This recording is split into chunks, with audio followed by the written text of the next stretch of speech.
السلام علیکم ورحمۃ اللہ وبرکاتہ۔ عزیز طلباء و طالبات، منہج تحقیق میں آج ہمارا دوسرا سبق ہے جس کا عنوان ہے تحقیق کے مقاصد اور اہمیت۔ جیسے ہم لوگ جب بھی کوئی کام کرنے کا ارادہ کرتے ہیں تو اس کے پیچھے ہمارا کوئی نہ کوئی مقصد ہوتا ہے۔ مثال کے طور پر اگر کوئی شخص تعلیم حاصل کرتا ہے تو اس کے پیچھے اس کا کوئی نہ کوئی مقصد ہوتا ہے۔ یہ نہیں کہ کوئی ویسے ہی اٹھتا ہے اور اٹھ کے تعلیم حاصل کرنا شروع کر دیتے، یا یہ ہے کہ کوئی شخص ایسے ہی اپنے بچوں کو اسکول میں ایڈمیشن دلوا دیتے، نہیں، اس کے پیچھے کوئی نہ کوئی مقصد ہوتا ہے۔ جیسے کہ اخلاق کی درستگی، یعنی ہم یہ سمجھتے ہیں کہ اگر تعلیم حاصل کی جائے گی تو اس سے ایک اچھا انسان سامنے آئے گا، اس کو اچھے برے کی پہچان ہوگی، وہ اچھا رویہ اختیار کر لے گا۔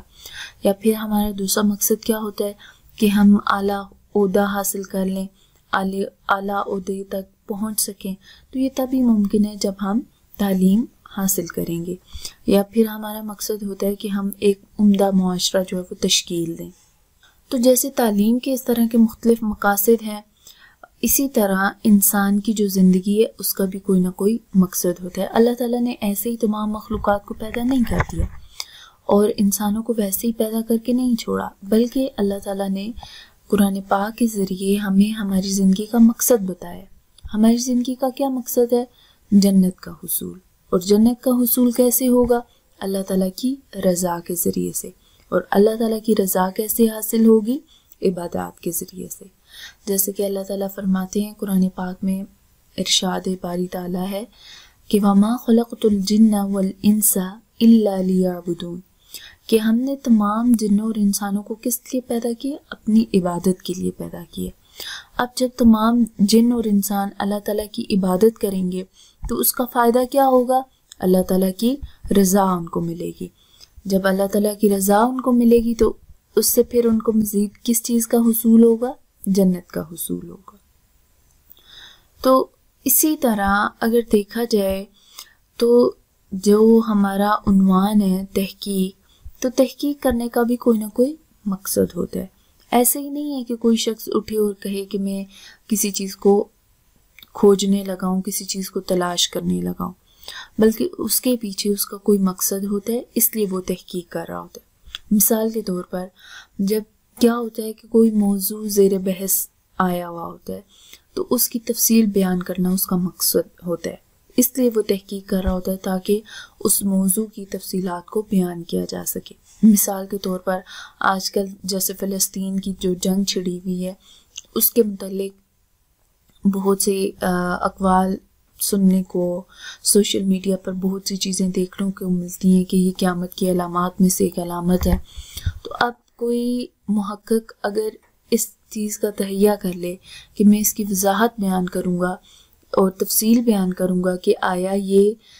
جو بات چھیڑی گئی ہے کہ یہ قیامت کی علامات میں سے ہے تو کیا ایسا ہے یا نہیں۔ پھر تحقیق کا دوسرا مقصد کیا ہوتا ہے؟ اس کا تجزیہ کرنا، یعنی جو موضوع ہے، جو عنوان ہمارے سامنے آیا ہوا ہے اس کا جائزہ لینا کہ آیا یہ جو بات کہی جا رہی ہے یہ درست ہے یا نہیں، اس کی جانچ پڑتال کرنا مقصود ہوتا ہے۔ اسی طرح تحقیق کا ایک مقصد کیا ہوتا ہے کہ نئی دریافت تک رسائی حاصل کی جا سکے، تاکہ ایک ایسی چیز کو سامنے لایا جائے تاکہ وہ جو معاشرے کے لیے مددگار ہو، ان کے لیے فائدہ مند ہو۔ اسی طرح تحقیق کا ایک مقصد یہ ہے کہ جو ہمارے سامنے مختلف طرح کے مسائل آتے ہیں، جیسے ثقافتی طور پر، معاشی طور پر، سیاسی یا اخلاقی طور پر کوئی مسئلہ ہمارے سامنے پیش آتا ہے تو اس کو حل کیا جا سکے۔ مثال کے طور پر ہم اس کو یوں لے لیتے ہیں، جو سگریٹ نوشی ہے اس کی کیا وجوہات ہیں؟ جو ہماری نوجوان نسل ہے وہ سگریٹ نوشی کو اتنی اہمیت کیوں دیتے ہیں، یا زیادہ طبقہ جو ہے وہ سگریٹ نوشی جیسے نشے میں کیوں ملوث ہے؟ تو اس پر جو تحقیق کی جائے گی وہ بیسیکلی تحقیق کا مقصد ہوگا، یعنی جانچ پڑتال اس لیے کی جا رہی ہے تاکہ اس چیز کو سامنے لایا جا سکے، یہ دیکھا جا سکے کہ یہ مسئلہ کیوں پیش آ رہا ہے، اور جب وجہ سامنے آتی ہے تو اس کا اسی طرح سے حل بھی نکال لیا جاتا ہے۔ پھر تحقیق کے مقاصد میں سے ایک یہ بھی چیز ہے کہ دو مختلف چیزیں جب ہمارے سامنے ہوتی ہیں، ایک ہی نوعیت کی دو مختلف چیزیں، تو ہم تحقیق کر کے یہ موازنہ کرتے ہیں، یہ جائزہ لیتے ہیں، یہ تقابل کر کے دیکھتے ہیں کہ ان میں سے کون سی چیز زیادہ بہتر ہے۔ مثال کے طور پر ہم جاتے ہیں کہ دیکھنا چاہتے ہیں کہ دو مختلف نوعیتوں کی، ایک ہی نوعیت سے تعلق رکھنے والی دو مختلف کتابیں، جیسے کہ تفسیر کا جو فن ہے اسی کو لے لیں۔ اب تفسیر مختلف طرح کی ہوئی ہیں، تفسیر بالرائے کی دیکھیں تو ایک لمبی لسٹ ہے، اسی طرح تفسیر بالماثور کو دیکھا جائے تو اس کی بھی ایک لمبی لسٹ ہے۔ تو اب پھر ہم نے جائزہ لینا ہوتا ہے، موازنہ کرنا ہوتا ہے کہ جو دو تفسیر ہیں ان میں سے کون سی بہتر ہے، یا پھر ایک میں کون سی کوالٹیز ہیں، خصوصیات ہیں، اور دوسری میں کون سی خصوصیات ہیں۔ تو بنیادی طور پر تحقیق کا ایک مقصد یہ بھی ہوتا ہے۔ دوسرا مقصد یہاں کیا بیان کیا گیا ہے کہ مفروضات اور نتائج کو واضح کرنا، یعنی جو مفروضہ قائم کیا گیا، جو تھاٹ یا کوئی خیال انسان کے یا کوئی نظریہ سامنے آ گیا یا جس کو پیش کر دیا گیا ہے، اس کو واضح کرنا، اس کے نتائج کو سامنے لانا بھی تحقیق کا ایک مقصد ہوتا ہے۔ اسی طرح موضوع کے مخفی حقائق پر روشنی ڈالنا، یعنی کوئی موضوع چڑھ گیا ہے یا کوئی بھی چیز ہمارے سامنے آ گئی ہے تو اس کے پیچھے کیا چیزیں پوشیدہ ہیں، کیا چیزیں مخفی ہیں، اس کے مقاصد کیا ہیں، ان پر بھی روشنی ڈالنا تحقیق کا ایک مقصد ہے۔ اب ہم دیکھتے ہیں کہ تحقیق کیوں ضروری ہے، تحقیق کیوں کی جائے، اس کی اہمیت کیوں اتنی زیادہ ہے، اور ہم نے اس سبجیکٹ کا یا اس مضمون کا انتخاب کیوں کیا ہے کہ ہم تحقیق کے بارے میں جانیں یا تحقیق کے طریقوں کو سیکھیں۔ تو سب سے پہلی چیز تو یہ کہ یہ اللہ تعالیٰ کا حکم ہے، جیسے کہ اللہ تعالیٰ نے سورہ حجرات کے آیت نمبر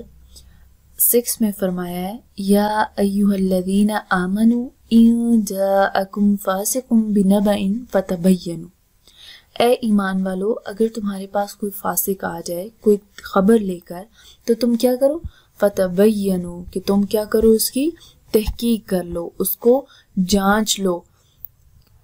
تاکہ تمہارے اوپر یہ واضح ہو جائے کہ جو خبر لائی گئی ہے وہ درست ہے یا نہیں۔ یہ نہ ہو کہ انسان لا علمی کی وجہ سے کسی خبر پر کوئی ریئیکٹ کر دے تو وہ اس کو نقصان دے۔ تو پہلا حکم کیا آیا ہمارے لیے، ہم نے کس چیز کو لے کر چلنا ہے، کس چیز کو دیکھنا ہے، فتبینوا، کہ ہم نے کیا کرنی ہے، اس کی تحقیق کرنی ہے، جس سے ہمیں یہ اندازہ ہوتا ہے کہ تحقیق کرنا کتنا ضروری ہے یا اس کا ہماری زندگی میں کتنا عمل دخل ہے۔ پھر تحقیق کے جو باقاعدہ کہہ لیں کہ پہلی روایت جس کو ہم کہہ سکتے ہیں وہ تدوین قرآن ہے، یعنی قرآن پاک کی جو کمپائلیشن تھی یا اس کو جو اکٹھا کیا گیا تھا یا جمع کیا گیا تھا، تو اس کے جو پورا پس منظر ہے اس پر اگر نظر ڈالی جائے کہ کس طرح سے قرآن پاک کو جمع کیا گیا تھا، کس طرح سے قرآن پاک کو اکٹھا کیا گیا تھا،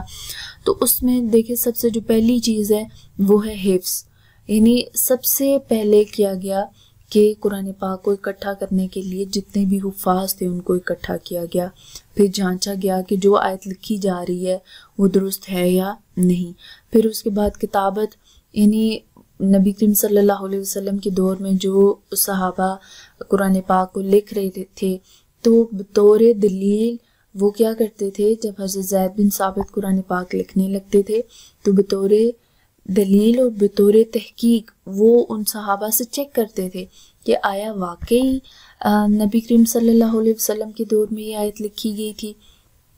پھر اس کے بعد تیسری چیز گواہوں کی موجودگی، یعنی جنہوں نے اس آیت کو براہ راست نبی کریم صلی اللہ علیہ وسلم سے سنا تھا یا پھر ان کو دیکھا تھا کہتے ہوئے یا کسی کو پڑھاتے ہوئے، تو وہ اس چیز کو بیان کرتے تھے کہ گواہی دیتے تھے کہ ہاں واقعی ہم نے نبی کریم صلی اللہ علیہ وسلم سے اس کو ایسے ہی سنا تھا۔ پھر تحقیق کی جو دوسری باقاعدہ روایت ہے وہ ہے تدوین حدیث، یعنی حدیث کا جو معاملہ تھا، گو کہ یہ نبی کریم صلی اللہ علیہ وسلم کی زندگی میں بھی یہ کام شروع ہو گیا تھا، لیکن باقاعدہ طور پر جیسے سیرہ پہ لکھا گیا تو یہ کافی عرصہ بعد ہوا تھا۔ تو اب جیسے سیرت لکھی جا رہی تھی یا حدیث جمع کی جا رہی تھی تو ایسا نہیں تھا کہ کسی نے بھی اٹھ کے کہا کہ یہ حدیث ایسے ہے تو اس کو لکھ لیا گیا یا کتابوں میں جمع کر لیا گیا، نہیں، بلکہ اس کے لیے کیا کیا گیا، ایسے شخص کی روایت لی گئی جو اس واقعے پر موجود تھا، یعنی اس نے اس چیز کا ثبوت دیا کہ اس واقعے پر میں موجود تھا یا پھر یہ واقعہ میرے سامنے ہوئے، تو پھر اس چیز کو بیان کیا گیا۔ دوسری کیا چیز ہے،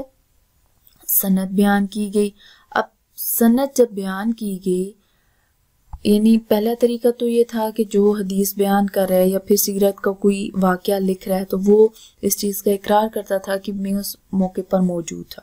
اگر وہ موجود نہیں تھا تو باقاعدہ پوری چین بیان کی جاتی تھی کہ فلاں نے فلاں سے، فلاں نے فلاں سے اس بات کو سنا ہے، اور پھر اس کو نبی کریم صلی اللہ علیہ وسلم تک پہنچایا جاتا تھا، جس کو سند کہا جاتا ہے۔ تو اس کے تھرو حدیث کو لکھا گیا، لیکن اس چیز کا بھی خیال رکھا گیا کہ اس سند میں جتنے بھی راوی ہیں وہ کیسے ہیں، اس کا بھی جائزہ لیا گیا، یعنی وہ سکہ ہے یا نہیں سکہ، یا پھر ان کا تعلق کس علاقے سے ہے، ان کے معاملات کیسے تھے، وہ کون تھے، ان کی ثقات کو دیکھا گیا۔ پھر ان ساری چیزوں کا جائزہ لیا گیا کہ عام زندگی میں ان کے کیا معاملات تھے، یعنی وہ جھوٹ تو نہیں بولتے تھے، ان کی اخلاقی حالت کیسی تھی۔ پھر علمی اعتبار سے بھی ان کو جانچا گیا کہ وہ عالم تھے یا فاضل تھے یا کس درجے سے ان کا تعلق تھا۔ تو ان ساری چیزوں سے تحقیق کی اہمیت کا اندازہ ہوتا ہے اور پتہ چلتا ہے کہ اسلام کے شروع سے ہی، یعنی جب قرآن پاک کو لکھا گیا، احادیث کو لکھا گیا، تو بغیر تحقیق کے کسی چیز کو شامل نہیں کیا گیا تھا، بلکہ جتنا ممکن تھا، جتنا ہو سکتا تھا، اتنی تحقیقات کی گئی، اتنا کھوجا گیا، اتنا اس کی تفتیش کی گئی، اتنی اس کی چھان بین کرنے کے بعد اس چیز کو سامنے لایا گیا۔ تو امید ہے کہ آج آپ لوگوں کو تحقیق کرنے کی اہمیت اور اس کے مقاصد سمجھ آ گئے ہوں گے۔ آج کے لیے اتنا ہی کافی ہے۔ السلام علیکم ورحمۃ اللہ وبرکاتہ۔